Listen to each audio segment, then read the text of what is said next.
Hello বন্ধুরা, এই টিউটোরিয়ালটিতে আমি আপনাদের সাথে শেয়ার করব কিভাবে Adobe আফটার ইফেক্টস সফটওয়্যারে বাংলা লিখবেন। Let's go start it. Television channel কিংবা অনলাইনে হরহামেশাই আপনি লক্ষ্য করবেন বিভিন্ন চোখ দাদানো বিজ্ঞাপন। আর বিজ্ঞাপনগুলোতে যে টেক্সট অ্যানিমেশনগুলো রয়েছে বেঙ্গলিতে, মোস্ট অফ অ্যানিমেশনগুলো সাধারণত Adobe আফটার ইফেক্টস সফটওয়্যার থেকে তৈরি। আর এই যাবৎকালে ইন্ডাস্ট্রি লেভেলের আফটার ইফেক্টসের বিকল্প যেসব সফটওয়্যারগুলো রয়েছে সেগুলো অবশ্যই সমকক্ষ আমি বলবো না। তো বাংলা লেখার জন্য যে কাজটি করবেন, আপনি এখানে আফটার ইফেক্টস সফটওয়্যারটি আমি অন করছি, দেন এখান থেকে নতুন একটি কম্পোজিশন নিব। আর আপনি ইচ্ছা করলে পুরানো যে কোনো ফাইল অন করে কাজ করতে পারেন। এখানে আমার ব্যাকগ্রাউন্ডটি ট্রান্সপারেন্ট রয়েছে, এখানে আমি একটি ব্যাকগ্রাউন্ড নিয়ে ফেলি। এখানে রাইট ক্লিক করে নিউ, যেখানে কি আপনার সলিডে যাব। সলিডগুলো অবশ্যই সুন্দর একটি কালার সলিড নেবেন। এটাকে আমি জাস্ট বড় করে নিচ্ছি কাজের সুবিধার্থে। এটাকে লক করলাম। এখন এখানে কিছু লেখার জন্য দেখেন উপরে দিয়ে লক্ষ্য করে নিই যে এখানে একটি টুল রয়েছে যেটা টাইপ টুল। আমরা অ্যাডোবের বিভিন্ন সিরিজের যে সফটওয়্যারগুলো রয়েছে যেমন ফটোশপ, ইলাস্ট্রেটর, আমরা টাইপ টুল সম্পর্কে অবশ্যই পরিচিত। সেখানে আমি টি টুলে প্রেস করলে দেখেন লক্ষ্য করুন এখানে দুইটি টুল রয়েছে।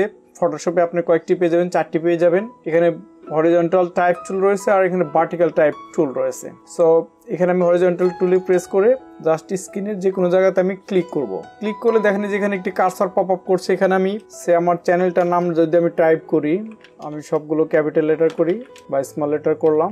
দেন দেখেন এখানে যে কালারটা রয়েছে এটা অড কালার। কালারটা আমি এখান থেকে চেঞ্জ করে নিচ্ছি, সাদা একটা কালার দিলে সুন্দর দেখা যাবে। আর এখান থেকে ফন্টটা বড় করে নেব।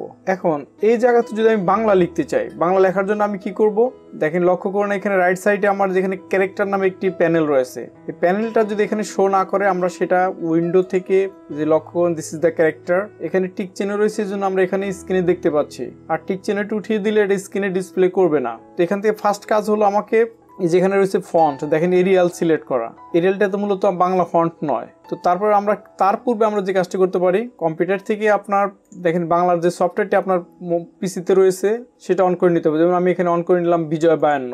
বিজয় বায়ান্নটি অন হয়ে গেলে এখানে টাস্ক বার থেকে আপনি বাংলায় করে নেবেন বিজয় ক্লাসিক।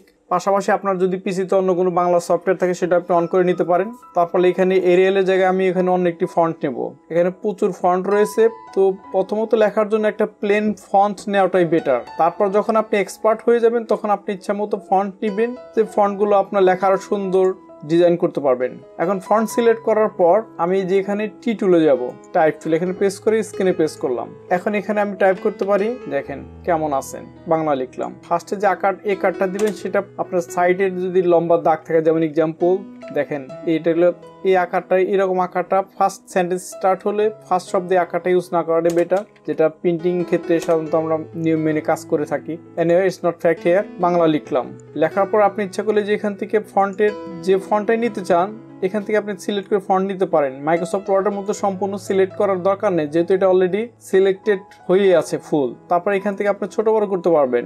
এখান থেকে যে এখানে রয়েছে আপনার দেখেন সেট দ্য লিডিংটা আপনার 2-3 লাইন না লিখলে লিডিংটা বোঝা যাবে না। আমি লিডিংটা চেঞ্জ করে আন্ডারলাইন করা একটা লাইন নিয়ে নিচ্ছি।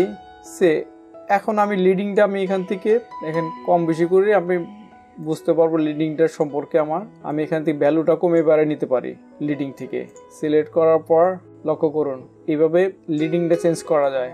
আর বাংলার জন্য আরও যে কিছু বিষয় রয়েছে দেখেন লক্ষ্য করুন, এই যে এখানে যে আমার ফন্টটা রয়েছে এখানে কিন্তু বাংলায় প্রচুর ফন্ট রয়েছে এখানে ইনস্টল করা। এছাড়াও যদি আপনার অধিক ফন্টের প্রয়োজন হয় সেক্ষেত্রে আপনার অনলাইন থেকে ফ্রি বা পেইড ভার্সনের ফন্টগুলো ডাউনলোড করে আপনি কাজ চালাইতে পারবেন। সেক্ষেত্রে অবশ্যই আপনার বাংলা সফটওয়্যার আপনার পিসিতে অন করা থাকতে হবে। আর এখানে আরও কিছু সেটিংস রয়েছে, সেগুলোর জন্য আমার এই চ্যানেলে আরও বিভিন্ন কিছু টিউটোরিয়াল রয়েছে, সেগুলো ফলো করতে পারেন। আর এখানে টেক্সট মডিফিকেশনের আরও কিছু টিউটোরিয়াল রয়েছে, সেগুলো আপনারা দেখতে পারেন। তো এই ইনস্ট্রাকশন ফলো করে খুব সহজেই আপনি আপনার পিসিতে Adobe after effects software animation তৈরি করার জন্য বাংলা লিখতে পারবেন। সো এখন এই পর্যন্তই। আশা করি ভিডিওটি আপনাদের ভালো লেগেছে। আর যদি ভালো লেগেই থাকে চ্যানেলটিকে সাবস্ক্রাইব করে আমাকে সহযোগিতা করুন। See you next video.